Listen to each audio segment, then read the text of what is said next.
Hello my pretties, the witch is back. It's the winter time and the holiday season is among us. And of course we are being bombarded with holidays like Christmas and Hanukkah, and those pagan among us might be celebrating Yule. But are you honoring Poseidon, the Greek god of the sea?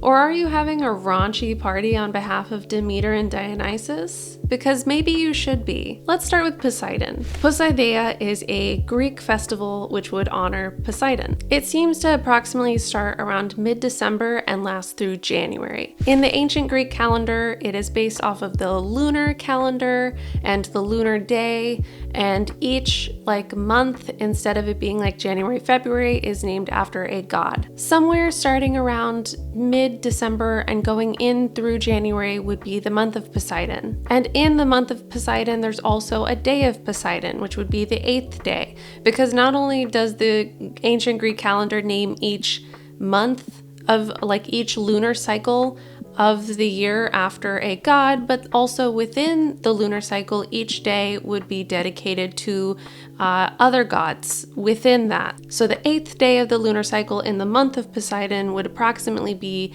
Poseidea, I guess. Although it seems to also just last the whole lunar phase. A lot of people will just celebrate it as the winter solstice. Although it might seem weird to honor Poseidon during the winter months, it was likely because the seas would be rough and they would want to, appease the god of the sea so that they could go back onto the ocean, to go back sailing, to go back on their journeys. So let's talk about ways to incorporate Poseidon into your winter solstice festivals. In the Odyssey, I think book 3, there is a reference to a Poseidon festival where a whole bunch of people are sacrificing bulls to the god, and they're also and drinking wine and pouring some wine out for him. It seems to adapt to modern times, let's not sacrifice bulls and instead find other ways that we can celebrate him. If you live near an ocean, you can just visit the ocean. That is his domain. Go spend some time, enjoy watching the sea. If you're going to do some kind of offering, please make sure that you are not contributing to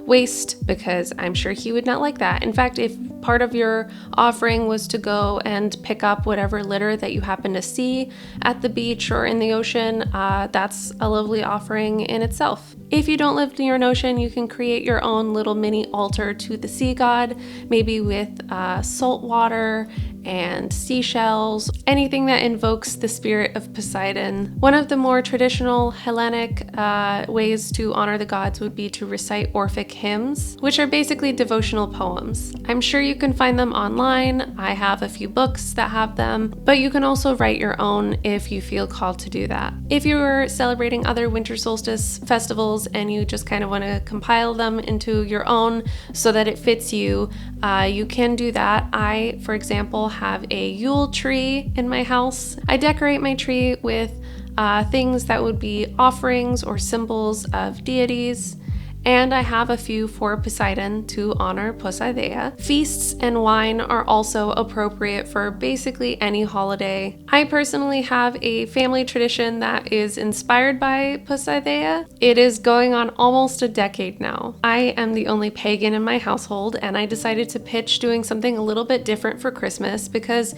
even though I don't really celebrate Christmas, it's a day off that everyone has to spend together. So we always just kind of did something anyways. So rather than a traditional Christmas dinner of ham or whatever, I pitched that we tried something in honor of Poseidon, and we did Crabsmas. Because everyone else was doing ham dinners, crab was kind of cheap, so we decided to do a Cajun crab boil that year. And since then, the tradition has carried on. I now eat mostly a vegan diet, so my mini boil that I make for myself is mostly vegan sausage and corn and potatoes. I kind of have worked around the crab a little bit, but the tradition, the energy is still there. In addition to honoring Poseidon, there is another festival, another holiday that is celebrated somewhere approximately in December, on the 26th day of the month of Poseidon. Haloa,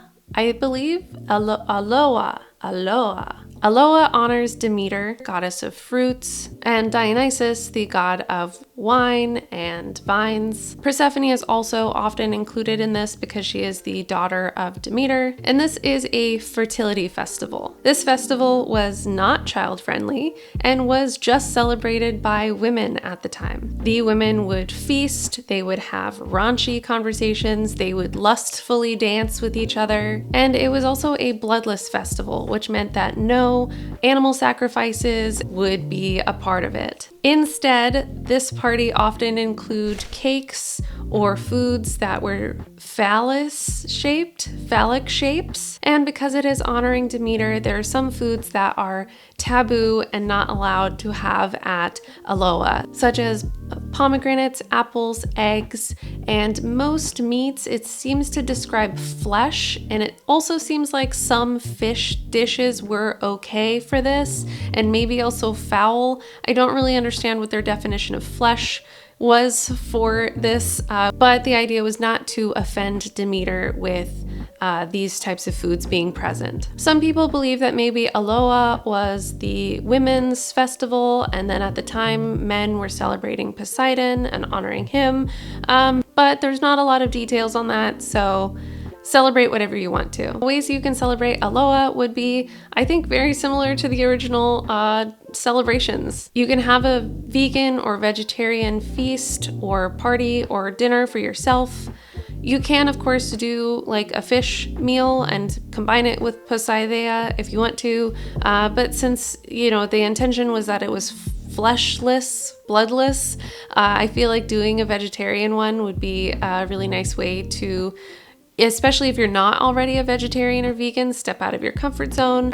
You can make something phallic shaped just to do something different. This festival to me sounds like a bachelorette party without the impending marriage to follow. So I believe that regardless of how you identify he, she, they, I think that you could have a girls' night to celebrate Haloa. Grab some wine, pour some out for Dionysus because he's a part of this too because it's a wine festival. Put on a movie like 50 Shades of Grey or something. I haven't seen it, but that sounds appropriate, and just have a great time. Because the Greek calendar says that this is celebrated on the 26th of Poseidon, some people have aligned this with the 26th of December, which is not exactly correct, but it is very funny to me that some people would be celebrating this raunchy bachelorette party for Demeter and Dionysus the day after Christmas Day. It warms my pagan heart. I know I will be incorporating some of these practices, some of these celebrations into my